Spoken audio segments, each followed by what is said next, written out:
किसी भी स्टोर के प्रोडक्ट प्लेसमेंट से लेकर मॉल के म्यूजिक तक, प्राइस टैग के कलर से लेकर लिमिटेड टाइम ऑफर्स तक, सब कुछ इस तरह से डिजाइन किया गया है ताकि आपकी जेब से ज्यादा पैसे निकलवाए जा सके। क्या कभी ऐसा हुआ है कि आपने पहले किसी इन्फ्लुएंस में आकर कोई चीज खरीद ली बट फिर बाद में रिग्रेट करते हो कि ये नहीं खरीदनी चाहिए थी, या फिर आपने कोई ऐसी चीज खरीद ली जिसकी आपको एक्चुअल में कोई जरूरत ही नहीं थी, बट द पॉइंट इज कि इसमें आपकी कोई गलती नहीं है, क्योंकि आपके सामने ऐसी मल्टी बिलियन डॉलर कंपनीज है जिन्होंने सालों बिताए हैं इसी ह्यूमन साइकोलॉजी को समझने के लिए।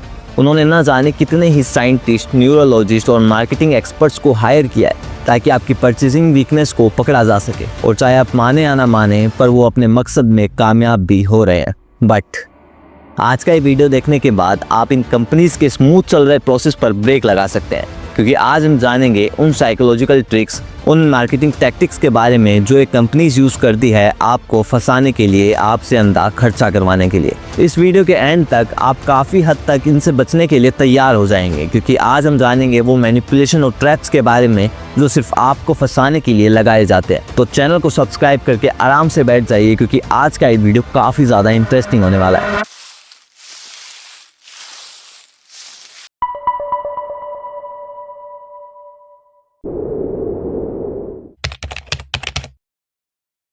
क्या आप सच में खुद चूज करते हैं कि आपको क्या खरीदना है, या फिर आप सिंपली उन्हीं ऑप्शंस में से कोई एक चीज चूज कर लेते हैं जो ब्रांड्स ने आपके लिए सोच रखी है? अब आप सोच रहे होंगे ये क्या बोल रहा है, हम तो खुद से ही चुनते हैं। तो साइकोलॉजिस्ट बैरी श्वार्ट्ज बताते हैं कि जब हमारे सामने काफी सारे ऑप्शंस होते हैं तब हम क्लियर होने के बजाय और ज्यादा कंफ्यूज हो जाते हैं। हमारी थिंकिंग एबिलिटी पैरालाइज हो जाती है और हम इंपल्सिव डिसीजन लेने लगते हैं। इसी प्रोसेस को कहते हैं पैराडॉक्स ऑफ चॉइसेस। सोचिए एक बार, आप एक ग्रोसरी स्टोर में गए, आपको टूथपेस्ट खरीदना था। अब आप वहां पे जाके देखते हैं कि स्टोर में 50 अलग अलग ब्रांड्स के टूथपेस्ट पड़े हैं। अब आप एक एक को तो बैठकर एनालाइज करेंगे नहीं। अब आप क्या करेंगे कि जो भी आपको सबसे फेमिलियर ब्रांड लगेगा उसी का टूथपेस्ट आप उठा लेंगे, राइट? आप Amazon खोलते हो हेडफोन्स खरीदने के लिए। अब जैसे ही आप सर्च करते हो आपको ऊपर सबसे पहले स्पॉन्सर्ड प्रोडक्ट्स दिखाए जाते हैं। अब आप सोचते हो कि अगर ये सबसे ऊपर आ रहा है तो सबसे अच्छा होगा, जबकि ज़रूरी नहीं है कि अगर वो ऊपर आ रहा है तो वो सबसे बेस्ट है, बट आप खरीद लेते हो। एक और एग्जांपल लेते हैं। एक रेस्टोरेंट में जाते हैं आप और वहाँ देखते हैं कि उस रेस्टोरेंट का काफ़ी लंबा चौड़ा मेन्यू है। अब आप हर एक डिश को एनालाइज करने के बजाय जो भी डिश आपको सबसे पॉपुलर या अच्छी लगती है उसी को ऑर्डर कर देते हैं। आपको लगता है कि आप अपनी चॉइसेस से चीज़ें खरीदते हैं, बट रियलिटी ये है कि आपके डिसीजंस को मैनिपुलेट किया जाता है, क्योंकि हम आपको ऑप्शंस ही वही दिखाएंगे जो आप खरीदना चाहे ना चाहे पर हम बेचना चाहते हैं। रिलायंस, Amazon, फ्लिपकार्ट, ये सब लोग यही करते हैं। अपनी फेस्टिवल सेल्स के दौरान, जैसे बिग बिलियन डेज या ग्रेट इंडियन फेस्टिवल के दौरान, ये लोग आपको सिर्फ डिस्काउंट नहीं दिखाते हैं, बल्कि ये आपको बंडल प्रोडक्ट दिखाते हैं, like people who boat this also boat that, ऐसी चीजें। अब जब तक आप ये चीज नहीं देखते हैं आपको सिर्फ एक प्रोडक्ट खरीदना है, पर जैसे ही आप ये चीज देख लेते हैं तो आपको लगता है कि यार जरूरत तो इसकी भी है। हमारा ब्रेन इस लेवल के मैनिपुलेशन को झेलने के लिए तैयार ही नहीं होता है, और एट द एंड आप उनके जाल में फंस जाते हैं। कितनी बार ऐसा हुआ है कि आपने सिर्फ इसलिए शॉपिंग की है क्योंकि सेल चल रही थी, बट जानते हो रियलिटी क्या है? अधिकतर डिस्काउंट्स फेक होते हैं। कंपनीज प्राइस एंकरिंग जैसी टेक्निक्स का यूज करती है, मतलब सेल से कुछ टाइम पहले प्रोडक्ट की ओरिजिनल प्राइस को बढ़ा देगी, उसके बाद सेल के टाइम पर डिस्काउंट या लिमिटेड टाइम ऑफर दिखाकर अर्जेंसी क्रिएट करेगी और बाय वन गेट वन जैसी ट्रिक्स का यूज कर आपको प्रोडक्ट चिपका देगी। अब इसमें भी अलग अलग ब्रांड्स अलग अलग स्ट्रेटेजीज का यूज करते हैं, जैसे एप्पल, लुई विटॉन या रोलेक्स जैसे प्रीमियम ब्रांड्स के बारे में सोचिए। ये लोग कभी भी अपने प्रोडक्ट पर डिस्काउंट नहीं देते हैं, क्योंकि ये जानते हैं कि इनकी ब्रांड वैल्यू इनकी प्राइस से काफी ज्यादा पावरफुल है। वहीं ऐसे ब्रांड्स के बारे में सोचिए जो मिडिल क्लास कंज्यूमर को टारगेट करते हैं, वो बिल्कुल अलग स्ट्रेटेजीज का यूज करते हैं।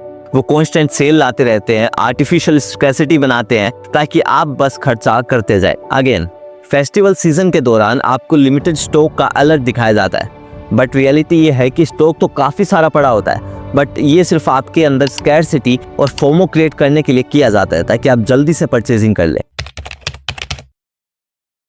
अगर आज के बाद आप किसी ग्रोसरी स्टोर में जाए तो एक चीज जरूर नोटिस करिएगा, अधिकतर स्टोर्स में जो सबसे जरूरी चीजें होती है लाइक दूध, ब्रेड, ये स्टोर में सबसे एंड में रखी हुई होती है।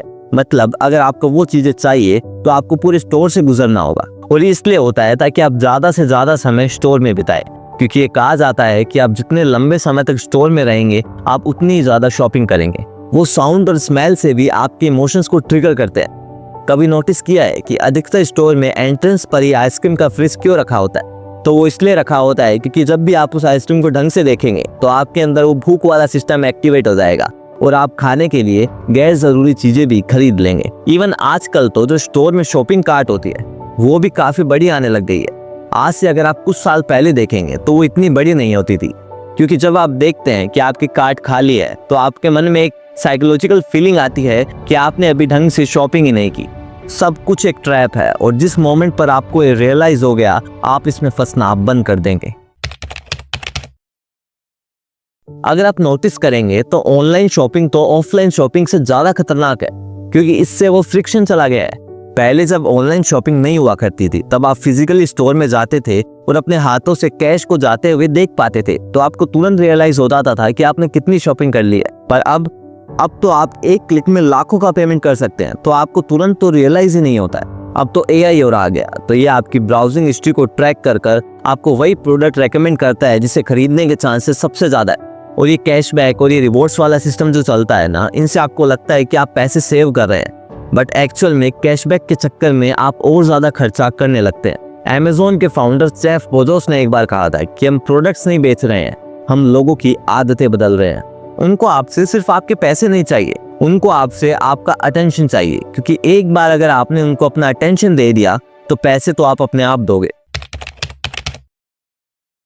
तो अब जब आपको ये पूरा गेम समझ में आ गया है तो अब सवाल उठता है कि इनसे बचे कैसे। तो इसी के लिए मैं आपको कुछ सजेशंस देना चाहता हूँ। तो पहला है, कुछ भी एक्सपेंसिव चीज खरीदने से पहले 24 घंटे वेट कर लो। मतलब अगर आपने कोई ऐड देखा और आपके अंदर से एक फीलिंग आई कि यार ये तो खरीदना ही है, तो 24 घंटे वेट कर लो, क्योंकि इससे आपको ये रियलाइज हो जाएगा कि सही में आपको वो प्रोडक्ट की रिक्वायरमेंट है या फिर आप बस इम्पल्सिव डिसीजन ले रहे हैं। दूसरा है कि अपनी एक मंथली लिमिट सेट करो कि मुझे इतने तक की शॉपिंग करनी है, क्योंकि अगर आप अपने लिए लिमिट सेट नहीं करोगे तो फिर वो ब्रांड्स आपके लिए करेंगे और फिर वो भारी पड़ जाएगा।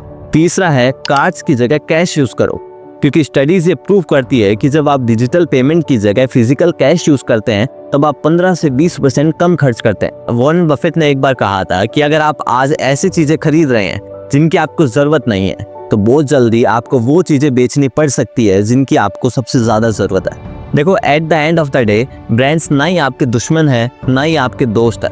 उन्हें घंटा फर्क नहीं पड़ता है कि आप फाइनेंशियली फ्री है कि नहीं, उन्हें सिर्फ इससे फर्क पड़ता है कि आप कितने पैसे खर्च कर सकते हैं। तो अगर इस वीडियो से आपको कोई नया पर्सपेक्टिव मिला तो इसे लाइक करके चैनल को सब्सक्राइब कर लीजिए, क्योंकि अभी काफी सारा valuable content on the way है।